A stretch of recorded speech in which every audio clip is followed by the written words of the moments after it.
Boa noite novamente, gente. Hoje, como prometemos, estamos aqui de volta.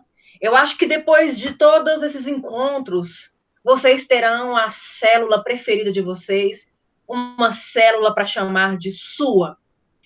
Hoje a gente vai continuar nossa conversa, nossos compartilhamentos, nossos diálogos acerca do feminismo, na tentativa mesmo de trazer isso para o nosso cotidiano, né, de nos distanciarmos de uma teoria que muitas vezes nos parece mais distantes do que a própria vida real, né, do que a vida real, porque a vida real nos oferece possibilidades de compreensão muito mais palpáveis, né, muito mais fáceis de trazer para nós. E uma das melhores maneiras, gente, eu sou defensora número 1, não é à toa que eu estou nessa célula, porque elas também são defensoras número 1 da arte. Nós somos defensoras número 1 da arte. A gente sabe que a arte não salva ninguém, mas a arte predispõe pessoas a pensarem mais sobre a questão da humanidade, da sensibilidade, de uma educação sentimental, de uma educação dos afetos. E hoje a proposta é, além de trazer nossas próprias vivências, é trazer a literatura, é fazer a leitura de poesia, é pensar como o feminismo e tudo que ele pensa e propõe é tão importante que a literatura tem falado disso há um tempo. É ou não é, Calaça? É, amiga. E aí, para eu fazer coro com isso que você acabou de dizer, antes que eu diga qualquer outra coisa, quem está nos assistindo, e de repente eu espero, inclusive, que esteja nos assistindo novamente, vai se lembrar que no vídeo passado eu mencionei que a Michael, no próximo ano, 2022, vai lançar o seu livro intitulado De Quatro, pela editora Nua, do Rio de Janeiro. Mas antes que esse livro seja lançado, eu queria dar um spoiler de um dos poemas que a nossa amiga escreveu e que eu acho que vai trazer subsídios para a gente discutir algumas coisas muito interessantes, assim. Então, eu vou ler o poema. E ele se intitula Acerto de Contas. Vocês podem ver, eu estou lendo pelo celular, porque o livro não saiu, né? Mas eu tenho o PDF, porque eu sou amiga da autora. Eu tenho meus privilégios. Vamos lá. Acerto de contas. A poesia de um tal mineiro poucas vezes foi cafona. Era o que de melhor o boy fazia para tocar a sua existência, inclusive homofóbica. Camarada desistente diante da ferocidade, da posse, das gentes da terra, reparou, ao seu modo, o desconcerto do mundo. O senhor branco subestimou os Raimundos, as Raimundas, e desconheceu as Raimundes, que, unides, seriam algo mais que rimas. Pareceu funcionário. Seus versos desencantados desembocaram num nortista que roubava seus livros na escola. Para um viado espancado criança, é ainda mais difícil sonhar justiça, ter quimeras. Para quem teve no prato só arroz, às vezes linguiça, quase certo mesmo foi o Mário, ao morrer jovem, belo e bêbado. Faltou apenas soltar ele, de quatro, a franga, distribuir em estrofes seu cu alegre e democrático. Esse é um dos poemas do livro De Quatro, que faz parte do ato 1, intitulado Preliminares. No ano que vem, quando o livro for lançado e vocês comprarem, vocês vão poder ler todos os poemas escritos pela Michael. Mas eu gostaria, eu quis ter lido esse poema, iniciar o vídeo de hoje lendo esse poema, porque além de um diálogo com um dos maiores nomes da poesia brasileira, que é o Drummond, né? E quem conhece o Drummond vai conseguir reconhecer pelo Raimundos, Raimundas, entre outras evocações que o sujeito lírico do poema faz, porque também vai haver um diálogo com a existência homossexual, e ainda tem uma outra premissa dada por esse poema, que é a região de onde sai essa pessoa que existe por trás desse sujeito lírico que produziu esse poema. É um nortista. um nortista que roubava livros. Então, existe, a gente falou um pouco no vídeo passado sobre localização, pensando especificamente sobre as mulheres, né? Mas esse poema também vai trazer outros elementos de localização, e aí geográfica, inclusive, né? Porque a gente bem sabe, nós que estamos aqui no Centro-Oeste, a Thaís, que é do Mato Grosso do Sul, né, Thaís? E também está aqui dentro dessa região, o Tocantins, que antes era parte de Goiás, e aí se torna uma região, se torna um estado da região norte, que é de onde o Michael vem, né? Então, existem aqui elementos para se pensar, existem elementos para se pensar tanto aspectos literários, quanto aspectos sociais, inclusive. E já que o autor deste poema está aqui com a gente, talvez seria bem devido que ele nos falasse algo em relação a isso, a sua vivência como um homem bicha, né? Eu faço questão de usar essas palavras que incomodam, porque se eu fosse fingir quietude nesse mundo, eu falaria outras coisas, ou então eu nem falaria disso, então eu quero incomodar mesmo. Michael, se você quiser nos dizer algo a respeito da sua escrita, quiser não, eu acho que você deveria, inclusive, amiga. Recebi um ultimato aqui. Primeiro de tudo, eu quero agradecer sua leitura amorosa, né? Eu contei com a leitura de vocês como pessoas que são entendedoras da literatura, né? Então, para mim, era muito importante ter essa etapa. Na verdade, eu sou uma pessoa assim, vocês me conhecem, esse é meu primeiro livro lançado, e eu não escrevia, pelo menos antes disso, do D4, para ser publicado, né? Eu escrevo muito dedicando às minhas amigas, né? Muitas de vocês, inclusive, receberam já poemas meus. Eu sou uma pessoa para quem a poesia só vale a pena se for para cultivar afetos, né? E aí, vendo esses poemas, a Thaís, que é uma poeta, e agora eu faço questão, assim, de deixar registrado, o meu agradecimento, além de você, né, Camila, que fez uma leitura super atenciosa, como eu falei, a Thaís que me ajudou a estruturar, por exemplo, o livro, né? Eu quero deixar isso registrado, né? Então, eu contei com uma poeta experiente para que eu pudesse, né? Ela achou que valia a pena, né? Aí eu passei pelo crivo de outras pessoas, as quais eu confio, e aí esse livro vai ser lançado, ao que tudo indica, ano que vem pela Editora Nua. E aí, assim, eu quero aproveitar o teu gancho. Eu recebi um ensinamento que eu acho que é muito legal. É curioso como eu sou muito formado pelas mulheres, né? A minha rede de afetos, como eu falei para vocês no nosso primeiro vídeo, ele é povoado de mulheres. E aí eu lembro de um ensinamento de uma professora minha que falou assim, não explique o poema seu, né? Porque explicar o poema, você perde toda a possibilidade de interpretação dos demais. Sobre esse poema, eu acho que vale a pena falar o seguinte, eu sou uma pessoa que, como vocês, foi formada por autores homens, por conta da força do cânone e por conta também da força da escola nesse processo de formação. E aí o Drummond, como exímio poeta que ele é, né, que todos nós conhecemos, uma pessoa que não deve ser de forma nenhuma descartada da história da literatura, fez parte do meu universo.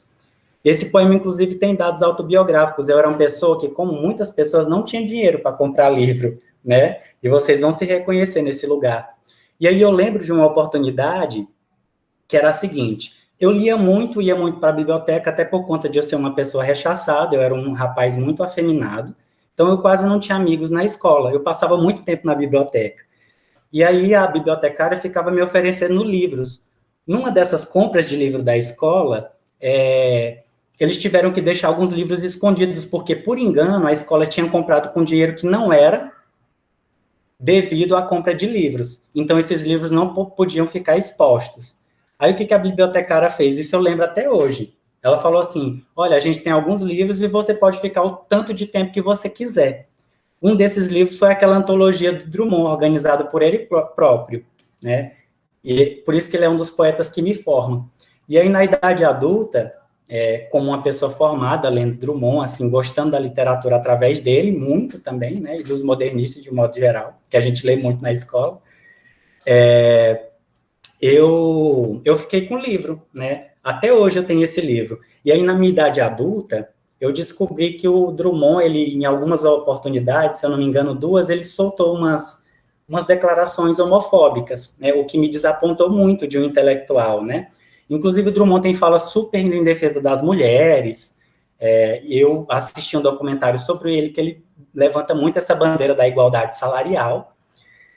Aí eu fiquei desapontado com o Drummond como intelectual que ele era, ali na década de 80, falar esse tipo de coisa. Não por um acaso o poema se chama Acerto de Contas. Aí foi assim que ele nasceu. Aí eu acho que um gancho, eu gostaria de discutir com vocês, porque todas nós somos educadoras, né? Assim, o nosso universo, como pessoas leitoras, é povoada de homens, né? E aí, se a gente pensa no modernismo, por que figuras pré-modernas como a Gilca Machado, por exemplo, não é salientada, né? Por que a Cecília Meirelles é relegada, sendo escritora daquele vulto, né? Daquela importância, e a gente fica nesse processo de só enfatizar homens, homens, homens, homens. Eu queria que vocês comentassem, como educadoras, o que vocês fazem, né, para tentar trazer um panorama mais enriquecedor para os alunos de vocês em relação a autorias, né, seja autorias femininas, autorias LGBTs, né, autorias de mulheres pretas, homens pretos, né, que ficam muitas vezes, embora tenham muita qualidade, fora do cânone e, como consequência, fora do ambiente escolar.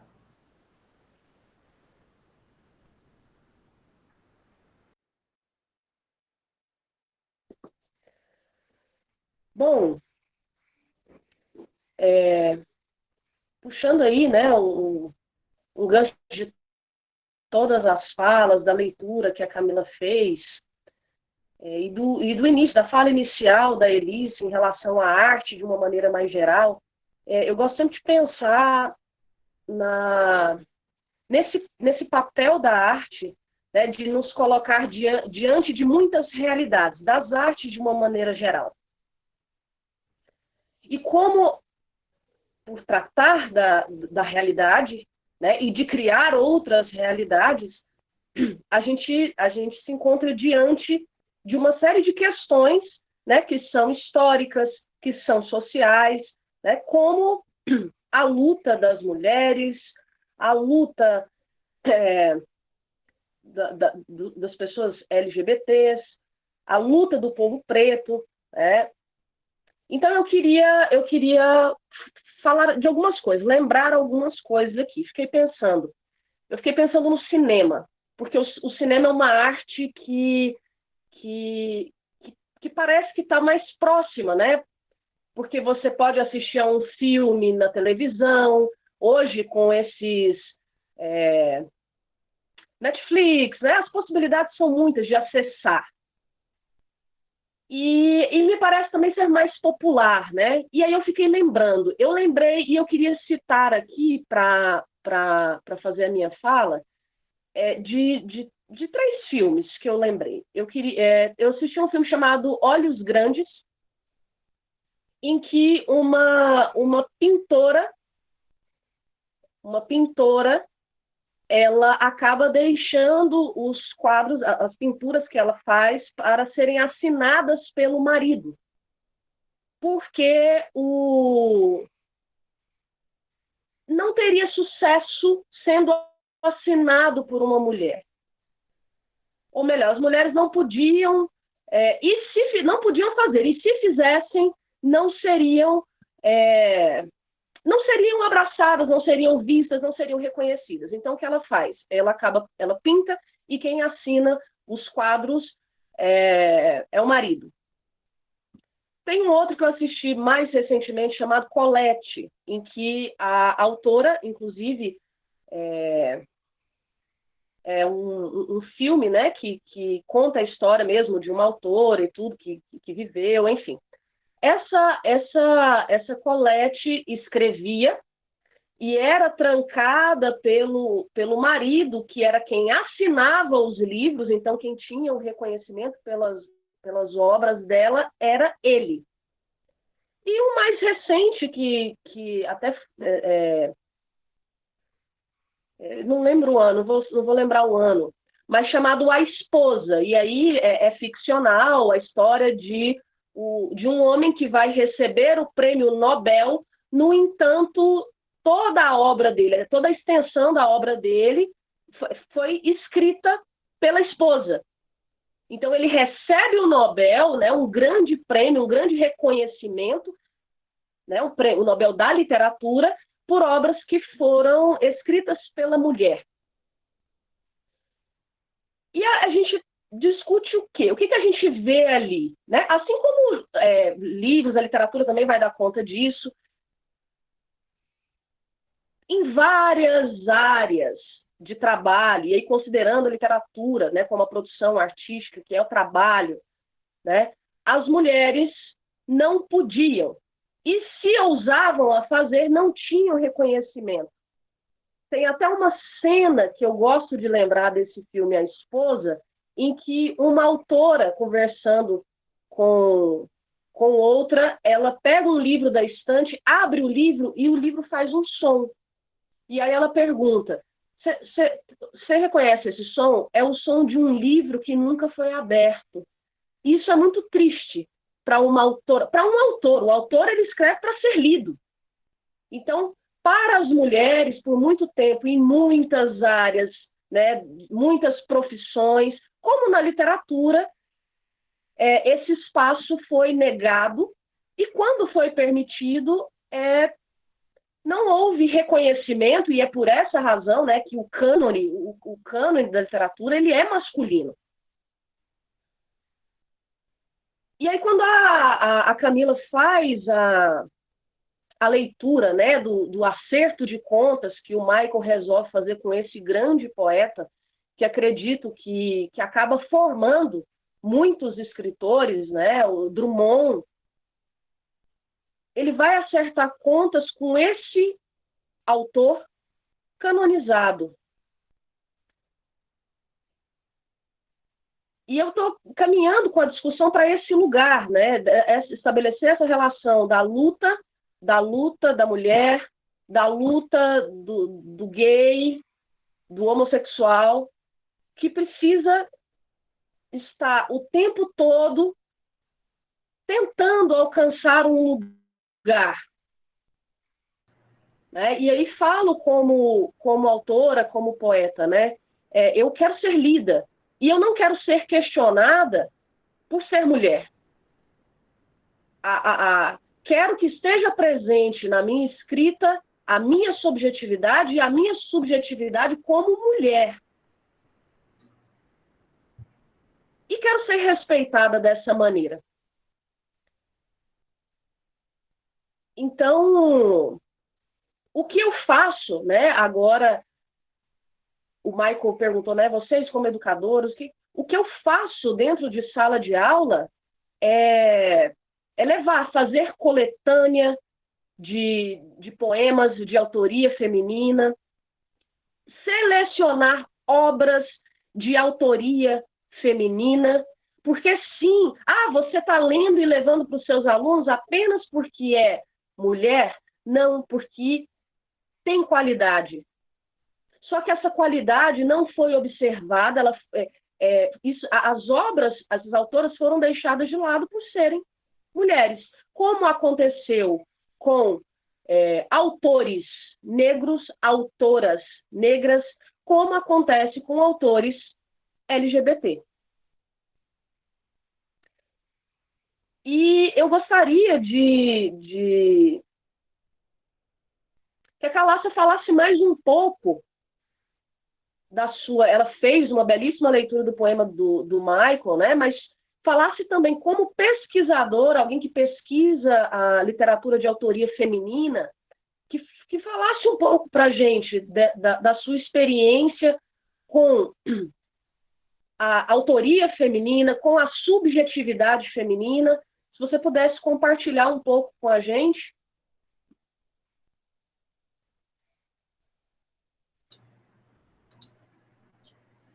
Então, Thaís,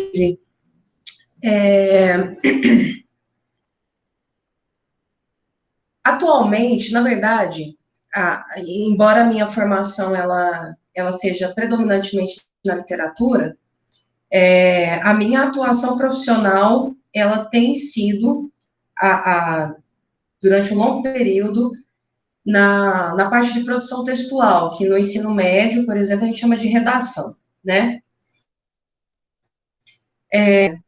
Quando eu tive a oportunidade de ministrar aulas de literatura para uma disciplina de letras, especificamente, no ensino superior, numa faculdade particular daqui de Goiânia, inclusive, de uma certa forma, eu me vi tolhida da possibilidade de trabalhar com a autoria feminina, porque existia uma ementa específica a qual eu tinha que cumprir num curto período de tempo, né? Então, se eu optasse, a gente até teve uma conversa dias atrás com a Elissa, inclusive, né, que está dando aula agora na UFG, e ela falou que conseguiu incluir lá na ementa da disciplina que ela está ministrando, as autoras, as mulheres, e sobretudo as mulheres negras. Eu, infelizmente, não tive essa possibilidade. Eu tinha um período de tempo muito curto, a ementa era muito fechada, e por aí vai. De maneira geral, nesse período todo em que eu mais trabalho com a produção textual, portanto, redação, eu acabo percebendo uma certa, um certo fechamento. O que eu quero dizer com fechamento? É a seguinte coisa. Eu sou uma mulher lésbica, sapatão, né? Normalmente, dentro de instituições de ensino privadas, a gente trabalha com temas de redação pensando em recortes temáticos cujas problemáticas sociais estejam aparentes. Por que eu estou falando isso? Porque eu quero verticalizar o que você me perguntou a respeito de feminino, de ser mulher. Eu quero interseccionalizar com o fato de ser sapatão, com o fato de ser uma mulher lésbica, né? Normalmente se pode trabalhar questões de misoginia, questões relacionadas ao patriarcado, relacionadas ao machismo, questões relacionadas ao problema étnico-racial, mas quase sempre existe uma resistência em se trabalhar temáticas que estejam vinculadas à questão LGBT. Seja em qual sigla isso apareça. No L, de lésbica, no G, de gay, no B, de bissexual, no T, que vai envolver transgêneros, transexuais, travestis, além de outras nomenclaturas que existem, né? Por que eu estou tentando puxar esse outro aspecto que envolva um tanto mais a questão da sexualidade? Porque isso vai ao encontro do que o poema do Michael, né, o poema escrito pelo Michael coloca. A gente tem um cânone que é masculino, que nos ensina, e nós temos muita reverência, nós fazemos muita reverência a esse cânone, inclusive, mas me parece que chega um momento em que é preciso, como o título do poema que o Michael escreve diz, fazer esse acerto de contas. Por que existe uma resistência tão grande em se tratar de temáticas homoafetivas, por exemplo? Né? Se a gente se lembrasse da Audre Lorde, por exemplo, que além de ter sido uma militante do movimento negro sapatão estadunidense, né, que escrevia poemas que retratavam, que colocavam em questão a sua condição de mulher lésbica, por que isso acaba se tornando um grande problema quando nós vamos falar dentro das salas de aula? Aí, nesse caso, nós não estamos em sala de aula física, em razão da pandemia, né? Mas seja em qual formato for. Por que em sala de aula a questão da sexualidade ela ainda é um tabu tão grande, né? Nós conseguimos trazer questões que são do nosso momento, que são presentes e que são necessárias, mas quando se trata de determinadas questões, a coisa se complica. Me parece que quando você aborda a sexualidade, você pode fazer com que o seu aluno ou a sua aluna se torne ou gay, ou lésbica, ou bi, ou trans. Mas quando se aborda o feminismo, pensando naquilo que a gente já havia falado no vídeo da semana anterior, né? Esse feminismo que consegue ir para, sei lá, a novela das 9, né? Aquele que é mais palatável, aquele que é mais tranquilo. Existem questões que estão colocadas de uma maneira que às vezes a gente não consegue levar para a sala de aula. Eu ainda sinto essa dificuldade de levar certos temas para a sala de aula, porque, primeiro, a minha atuação na área da literatura esteve restringida a uma ementa muito fechada, e na outra disciplina, que seria a de redação, existe esse receio em se abordar um tipo de temática que poderia causar entre os pais dos alunos e das alunas um frisson muito grande, né? No vídeo da semana passada, eu falei que eu tive certa dificuldade, e só depois eu consegui, me reconhecer como uma mulher feminista. Mas eu me reconheci como uma mulher sapatão muito facilmente. Então, assim, eu não sei, são coisas que eu estou colocando aqui nesse vídeo, coisas para as quais eu não tenho resposta, inclusive, e vocês, como minhas amigas, é claro que em ocasiões mais íntimas, né, em conversas íntimas, a gente poderia trazer essa pauta de uma maneira mais enfática, mas, enfim, são coisas sobre as quais eu estou trazendo para reflexão agora, porque o que me faria me reconhecer mais facilmente como sapatão e menos facilmente como feminista, né? E também já me coloquei em questão a respeito da própria sexualidade. O que exatamente é ser sapatão? Isso envolve uma performance? Isso envolve a maneira como eu vou falar, a maneira como eu vou me vestir? Sabe? Eu não sei exatamente se eu consegui trazer para minha fala, que até acabou se delongando muito, para a pergunta que você fez, mas que estratégias de trazer para a sala de aula a autoria feminina e a subjetividade feminina, mas de alguma forma eu estou falando como uma sujeita que expressa a sua feminilidade a despeito de performances. Né? Não sei. Seria mais ou menos por aí.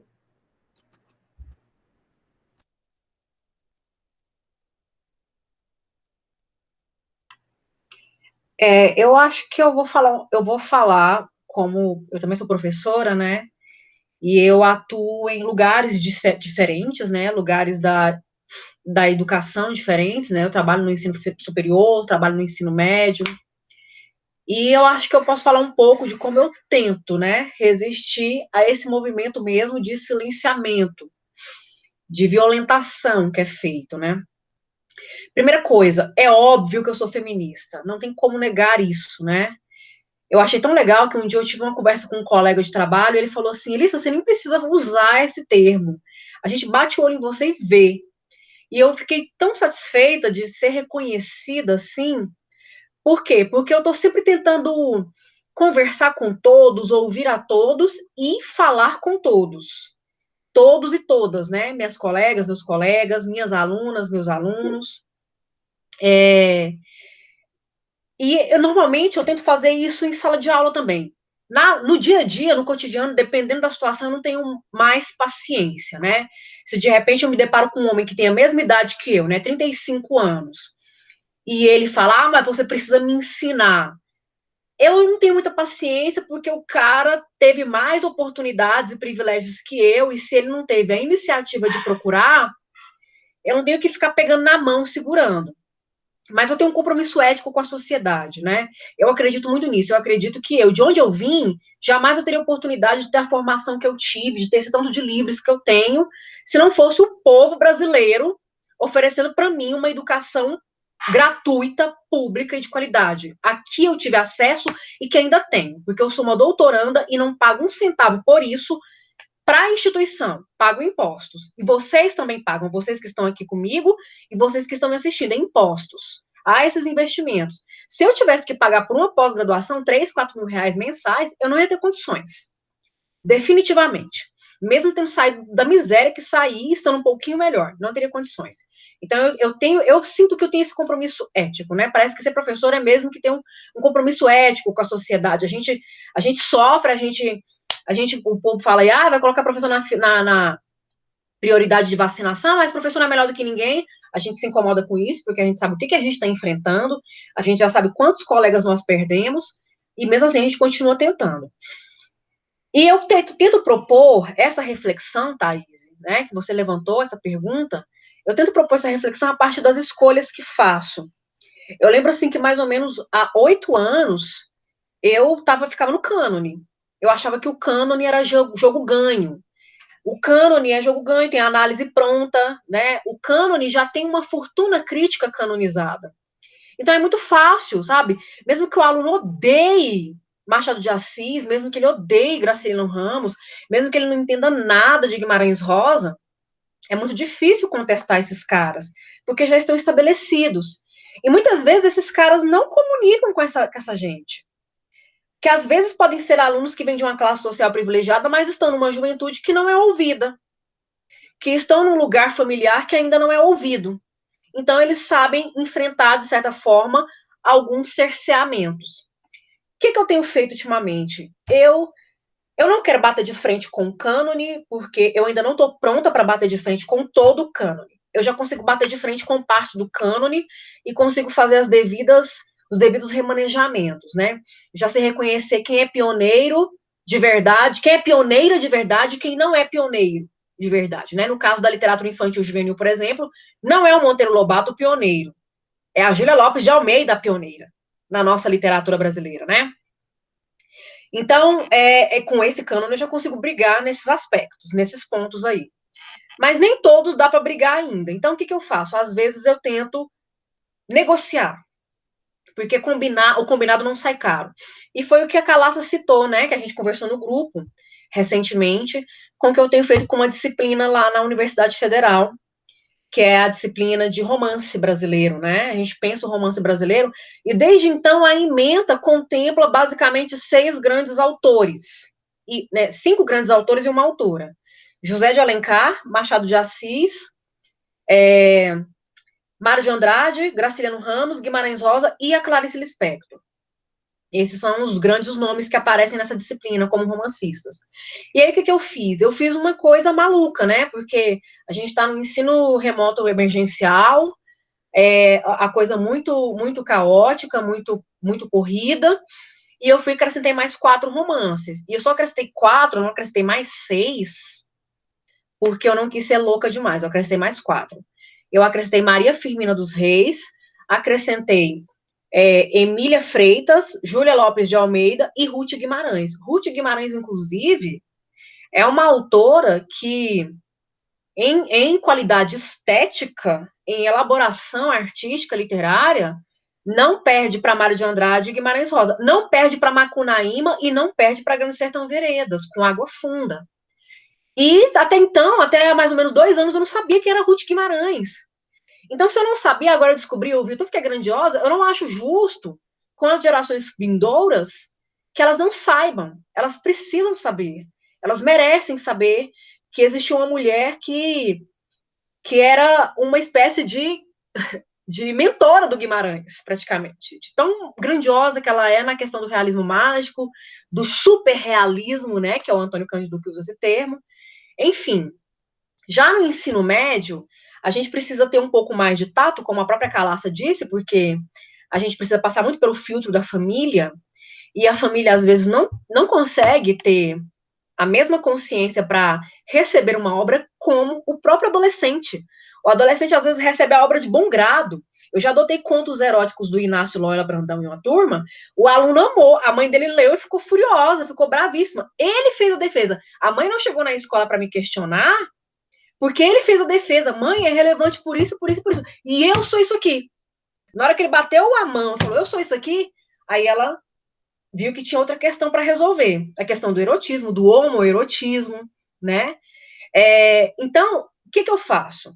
Eu proponho leituras. Eu tenho privilegiado Carolina Maria de Jesus, Conceição Evaristo, Marta Batalha, com esse grande romance que li recentemente que eu adorei, que é A Vida Invisível de Eurídice Guzmán, para problematizar a questão do lugar da mulher, da representação da mulher na literatura. E é muito interessante, gente, porque quando falam que criança não nasce preconceituosa, é a pura verdade. Aprende a ser preconceituosa, né? Na hora que joga isso, os próprios alunos e alunas falam que absurdo esse tipo de situação, que absurdo esse lugar que essa personagem ocupa, ela não merece isso. Só porque ela é mulher, ela tá passando por isso, que coisa mais hedionda. Não, professora, esse livro mexeu muito comigo, me deu gatilho, mas eu sei que é importante ler, porque eu ainda tenho uma avó que passa por isso. Eu tenho uma tia que passa por isso. Sabe? Então, quando a gente consegue deixar isso muito claro, né, de que a literatura não está separada da vida, de que a literatura e a vida andam juntas, brigando aos trancos e barrancos, entre tapas e beijos, eles conseguem se apropriar. Até os garotos conseguem se apropriar, né, ao pensar na mãe, na irmã, e neles mesmos, que não querem ocupar e exercer um papel de masculinidade tóxica, né? Então, é claro que era um passo de formiga, né, Calas? Como você mesmo relatou a sua dificuldade. Era um passo de formiga. Não dá para você simplesmente chegar de uma vez e falar assim, existem mulheres que amam mulheres. Você, às vezes, precisa problematizar, né? Olha, tá vendo aqui esse eu lírico aqui falando assim pra mulher?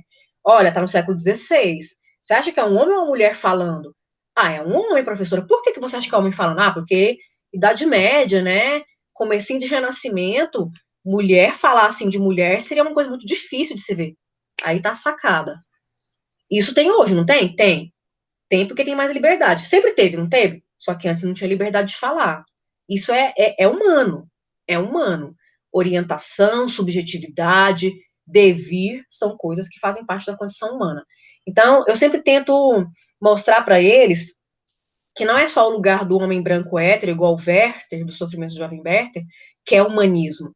O humanismo é também o lugar da mulher, da preta, do viado, da sapatão, do doente mental, do louco, da criança. Esses também são humanismos, né? Falei demais, né, gente?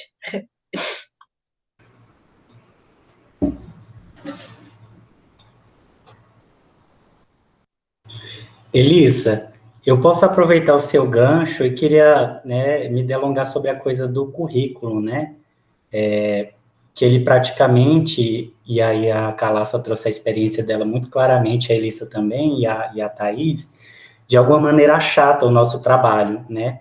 A gente tem um pouco de dificuldade de alargar o horizonte do nosso aluno, por conta de ter um currículo muito rígido, embora documentos oficiais como os parâmetros curriculares prevejam, né, a abordagem de temas como afetividade, né, violência contra a mulher, etc. Mas o nosso currículo ele é tão achatado e, assim, às vezes a gente se depara com uma resistência que nem é do educando, como a Elissa falou, mas mais, assim, das famílias.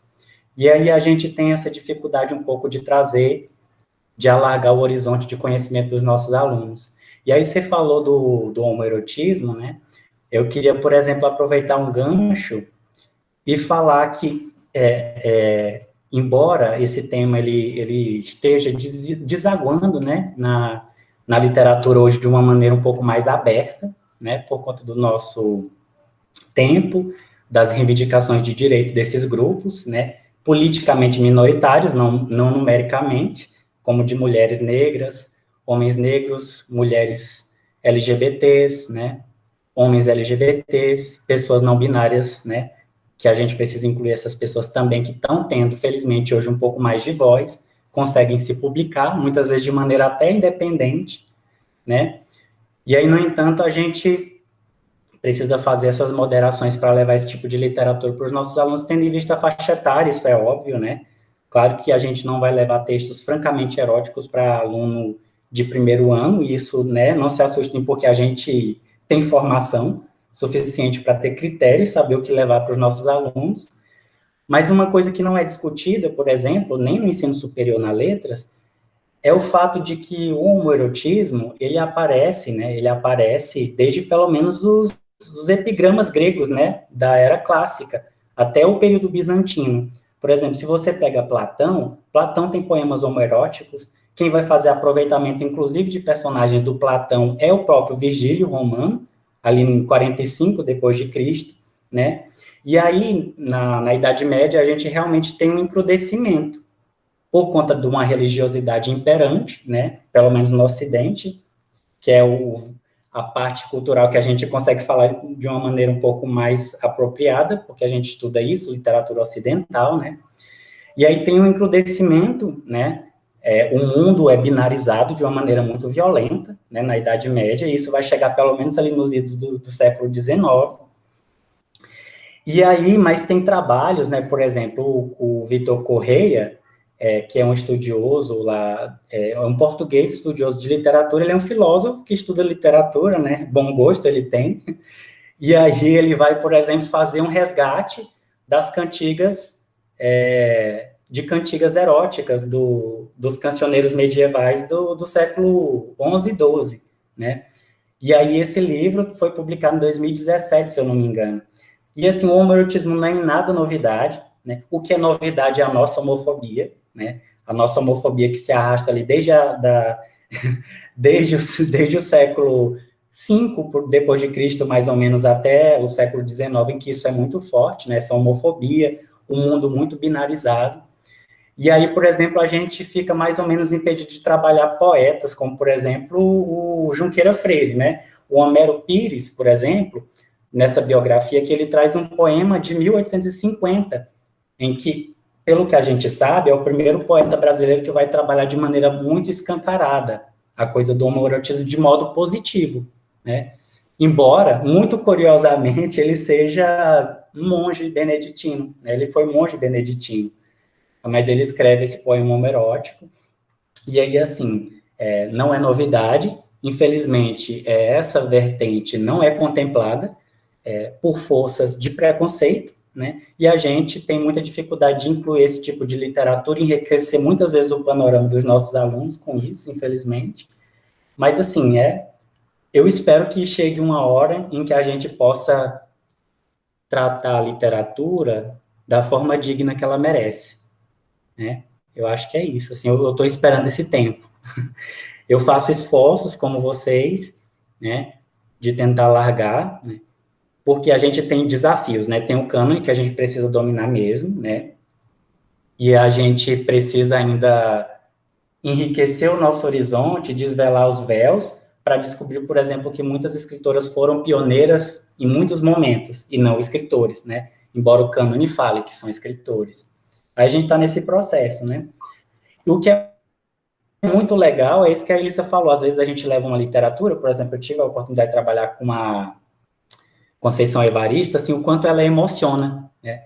O quanto isso dialoga com a existência das meninas pretas, né, das meninas negras, dos rapazes negros, das pessoas LGBTs, porque é uma literatura dedicada a expressar essa voz, né, que foi silenciada durante muito tempo e que os nossos alunos se reconhecem como pessoas de classe humilde, né, que são muitas vezes alunos que não têm nem dinheiro para comprar livro, como nós não tínhamos, né.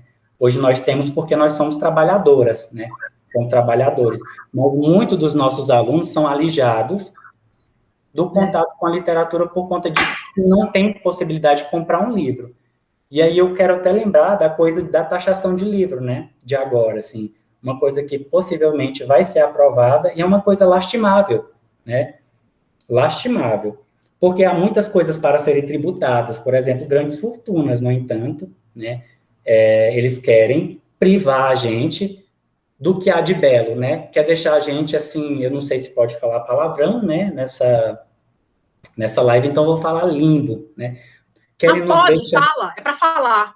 Querem nos deixar no limbo da ignorância, né, e os nossos alunos como consequência, mas assim, eles não vão conseguir, né, porque nós temos formação, nós somos professores competentes, e aí não só literatura de homens canonizados, não. A gente vai trazer literaturas de mulheres, que têm qualidade estética para estarem dentro da sala de aula, né? Claro que observando o nível dos nossos alunos, e a gente vai trazer autores LGBTs, transgêneros, porque os nossos alunos, né, acima de tudo, eles merecem, né? Eles merecem conhecimento. Com certeza, Maica, e eu vou aproveitar, inclusive, para fazer a leitura de um poema de uma grande poeta. Eu já fiz a leitura dessa poeta em outra ocasião no canal de Docéia, especificamente, e fiz uma análise desse poema. E eu tenho, assim, o grande prazer de ter a poeta presente aqui, para depois que eu fizer a leitura, ela poder comentar. Está no livro Modus Operandi, tá? Eu queria dizer que eu sou a revisora desse livro, tá? Não é o mesmo mérito que ter escrito os poemas que estão nesse livro, mas é alguma coisa. E o poema que eu quero ler é A Descoberta de Teresa, porque é muito surpreendente quando a gente descobre que nesse poema a gente tem uma eu lírica, tá? A respeito de Teresa, que podia ser só ela, como só ela é Teresa, ou sobre outras Teresas tantas Teresas descobertas. Antes fosse uma terra nunca antes visitada, mas é terra desbravada de carnes exploradas, superfície de crateras. Como a terra em noite orvalhada, aquela mulher úmida de lágrimas e de cerveja barata estampava um tecido roxo do lado esquerdo da cara. As marcas expunham um homem que percorreu seu corpo sem delicadeza de mapa. Deparei-me aqui com uns olhos ausentes e lábios que só se moviam para as cinzas ao final de cada trago.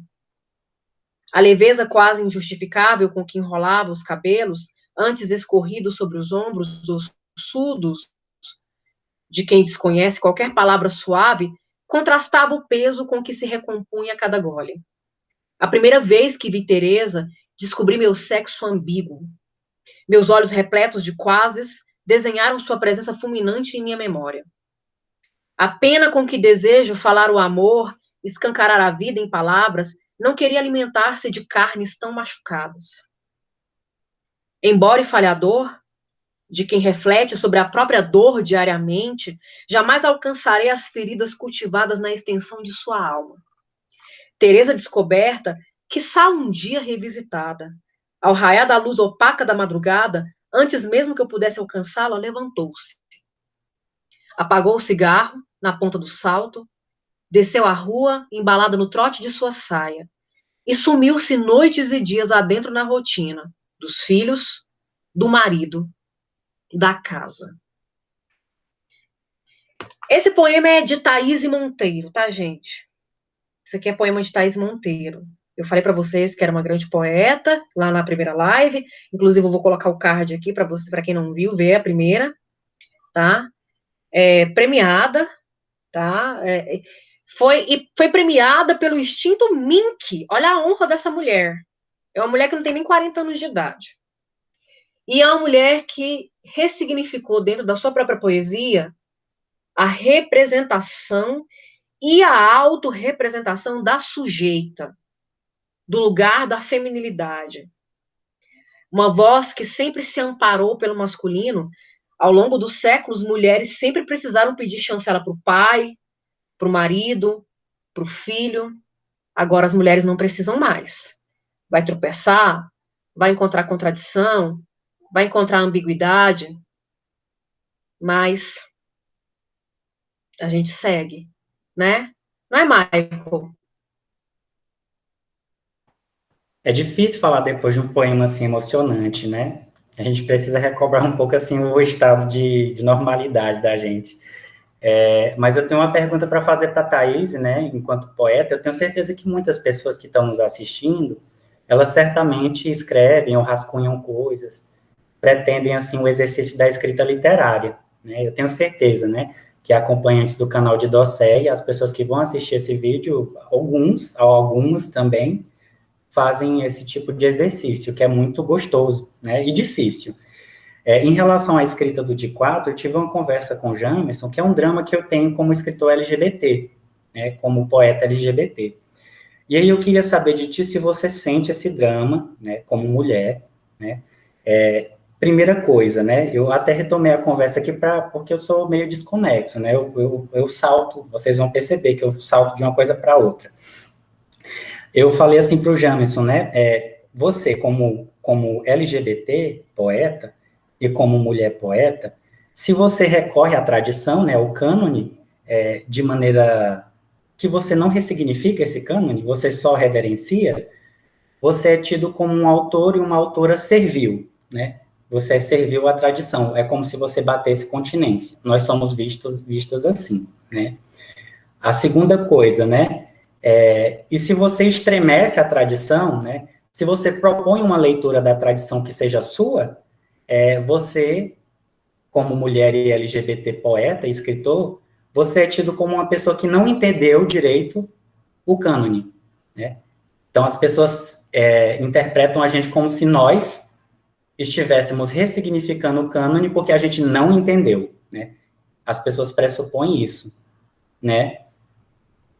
É como se você fosse uma LGBT analfabeta e uma mulher analfabeta, por estar ressignificando o cânone, que é um exercício que eu tento, né? Que eu pelo menos tentei no D4. E outra coisa é que se a gente não recorre à tradição, tem essa outra coisa, né?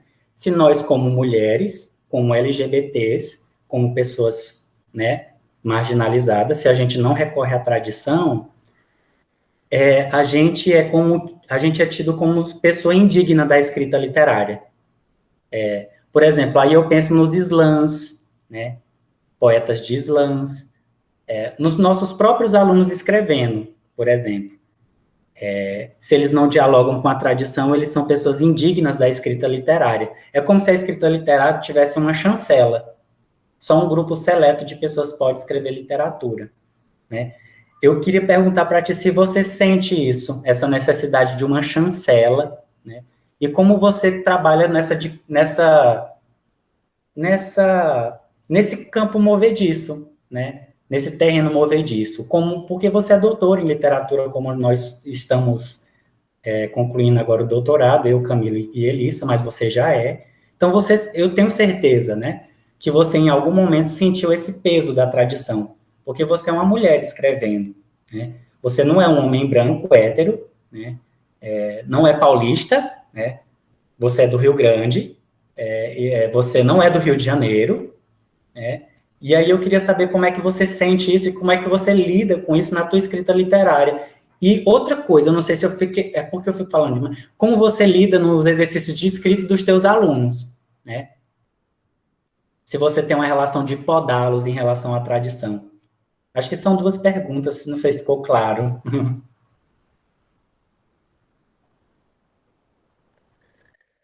Bom, eu vou primeiro agradecer a leitura que a Elissa fez. É um poema que ela já tinha lido em outra ocasião, é um poema que eu gosto muito, é o poema que encerra o Modus Operandi, esse meu primeiro livro publicado. É um poema que eu gosto muito, quero agradecer a leitura. E eu vou começar, antes de comentar, ou talvez ao mesmo tempo que eu comento o poema, eu vou tentar responder a pergunta do Michael e fazer algumas outras considerações. Eu comecei a minha fala anterior trazendo 3 filmes que me vieram à memória. Lembrei e falei, nossa, foi num susto, lembrei e trouxe.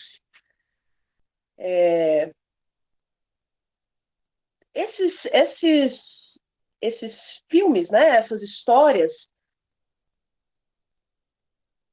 fazem pessoas comuns, pessoas que não se dizem feministas, né, o público a questionar.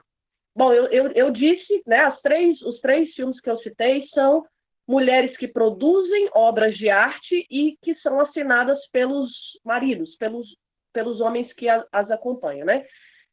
E eu acho interessante porque ao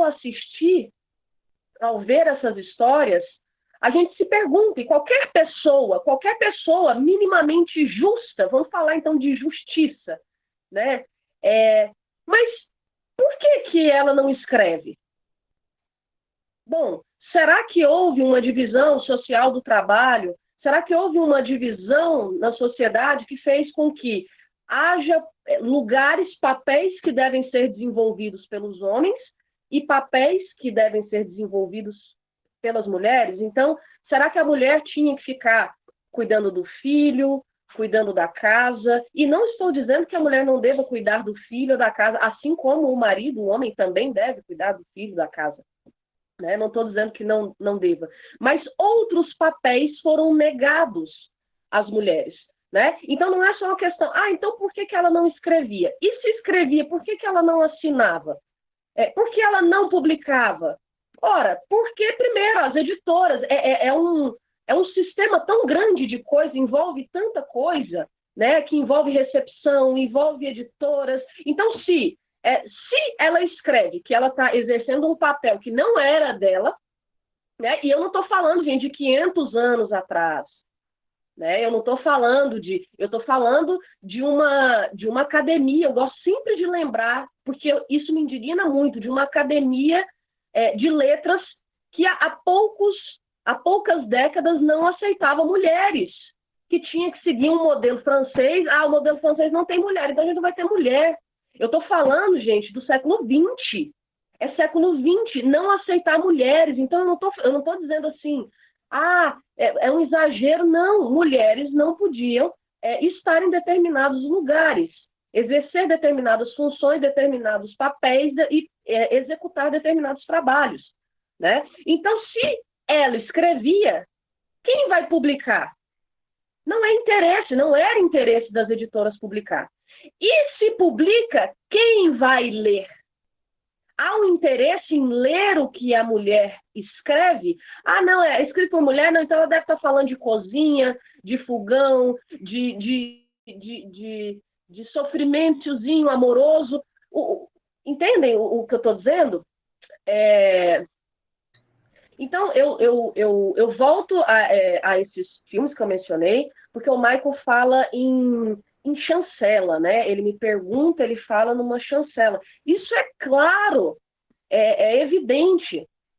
É igual dizer assim, gente, não existe racismo no Brasil, porque já acabou, a escravidão acabou lá em 1888, acabou, então eu não escravizei ninguém, então isso não existe.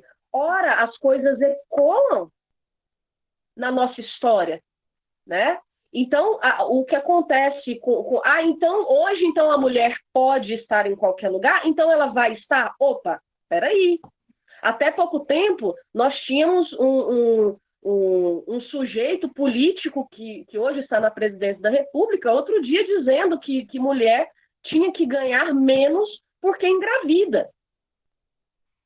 Né? Então, existe ainda, há quem diga, não, realmente existe, a mulher tem que fazer tal função, ela não pode estar em tais lugares.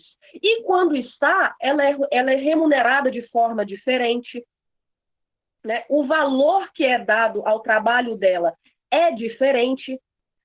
Então, mas quando você fala dessa chancela, é claro, aquele exemplo que eu dei no nosso encontro anterior, né?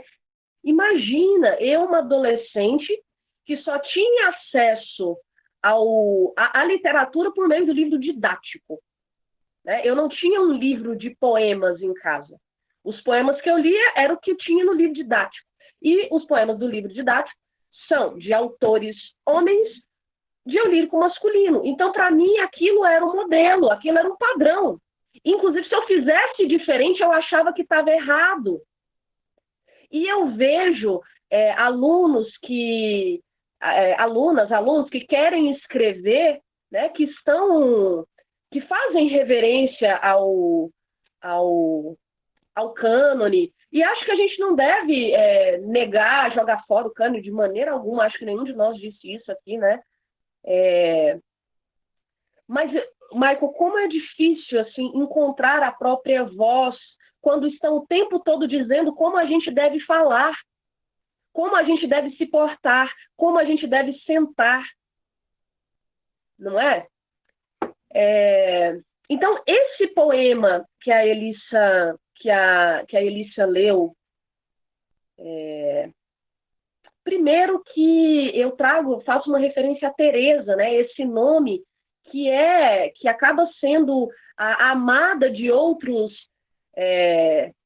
a amada em poemas de outros poetas, né? Tem a Teresa de Drummond, tem a Teresa do Castro Alves, né? E eu trouxe a minha Teresa.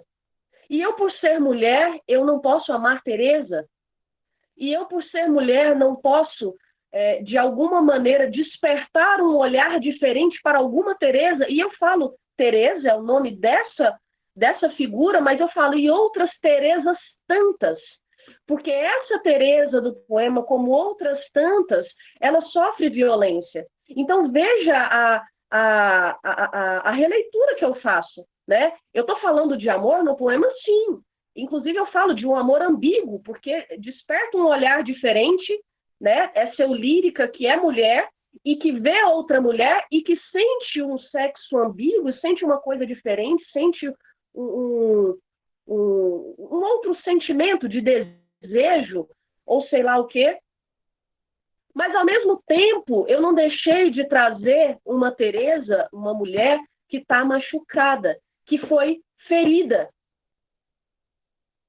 E que esta Teresa ainda foi sozinha para um bar onde bebe, onde fuma, né? Imagina, gente, mulher que vai para bar, beber e fumar sozinha e tá ali chorando e sofrendo e remoendo os seus sofrimentos e as suas tristezas, né? E antes que essa voz lírica consiga alcançar Teresa, e que jamais será alcançada a profundidade das vivências e do sofrimento dessa mulher. Antes que ela consiga alcançar, Teresa se levanta e vai embora para onde? Para a rotina. Ela volta à vida, a uma vida que é o marido, a casa. E não que a rotina com o marido e a casa e os filhos seja algo ruim. Agora, essa Teresa, ela sofre, ela apanha, ela sofreu violência. Então, veja, gente, como é possível a gente pegar um poema, trazer essa figura de Teresa, que é a amada de tantos poetas, e reconfigurar para uma relação que pode existir entre duas mulheres, poderia ou não, no caso do poema aí, né, ela não consegue alcançar, mas essa Teresa desperta algo nessa voz lírica, desperta algo, e tratar de uma coisa que é muito penosa, que é um câncer, é uma doença na nossa sociedade, que é a violência contra a mulher. Eu não sei, Michael, se eu conseguir falar a questão da chancela, né? Mas eu queria dizer uma coisa, eu queria dizer que eu consegui, e eu me orgulho muito disso, embora eu tenha outros obstáculos.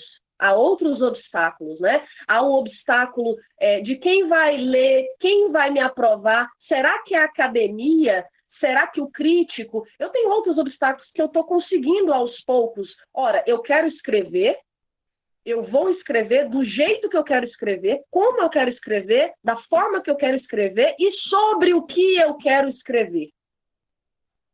Então, esse é um obstáculo. E a gente está sempre querendo a autorização de alguém, né? Mas eu tenho conseguido, Michael, produzir para além dessa questão da autorização. Eu me autorizei a escrever. Pronto. E no que eu posso, quando um aluno chega, professor, eu escrevi isso aqui, será que você pode dar uma olhada? E outras pessoas que trazem e que me pedem, eu sempre preocupo com essa questão. Claro, questões estéticas, apontamentos, questões formais. Claro, o poema ele não é só um conteúdo, ele é uma forma. Claro que eu dou conta disso. Mas eu estou sempre preocupada com essa questão da voz. De você, como poeta, como escritor, qual a sua subjetividade, qual é a sua perspectiva? qual é a sua visão de mundo, qual é a sua vivência, né? Ainda mais quando a gente fala de poesia, que a gente sabe que é um gênero, né, que está muito, muito voltado para as questões de um eu, de uma subjetividade de um eu, né? Embora a gente sabe que extrapole isso, mas, enfim, eu estou sempre preocupada em dizer,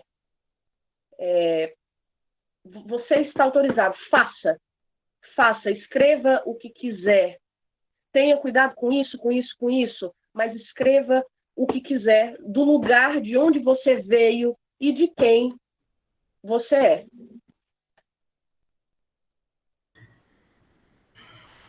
Linda explanação, obrigado, Thaís. E assim, para as pessoas que têm dúvida de o quanto a nossa existência é antiga, né? Aí eu vou puxar o gancho da literatura.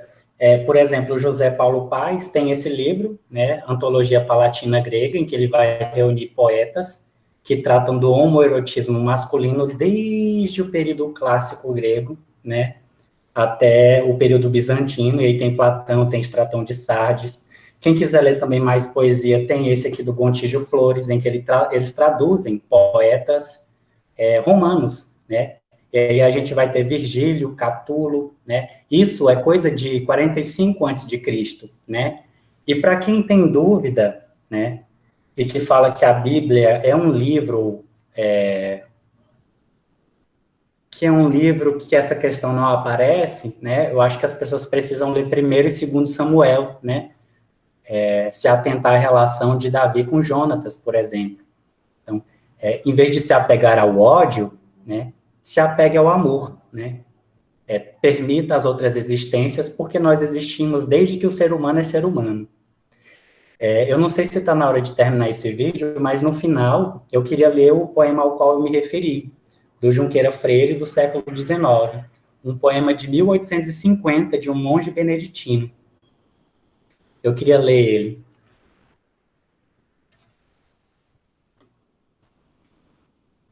Vou ler então, tá? Se chama Um Moçoilo. Eu que te amo tão de veras, a quem tu, louro moçoilo, me fazes chiar e amolas, qual canivete em rebolo. Eu que, qual anjo te adoro, então, menino, eu sou tolo? Quem te venera e te serve de coração. Quem a nada mais atende, senão a sua paixão.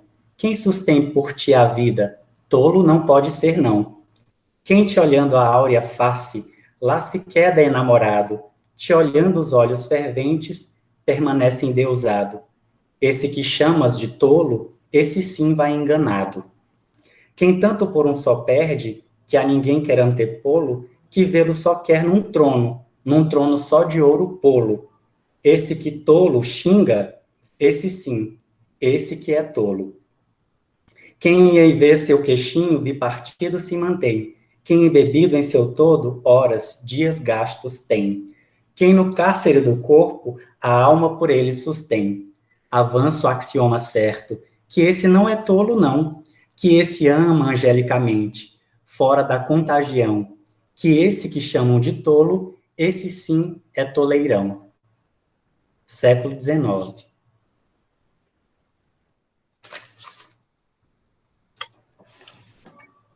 Infelizmente, de novo, eu tenho uma notícia ruim, mas depois eu tenho uma notícia boa.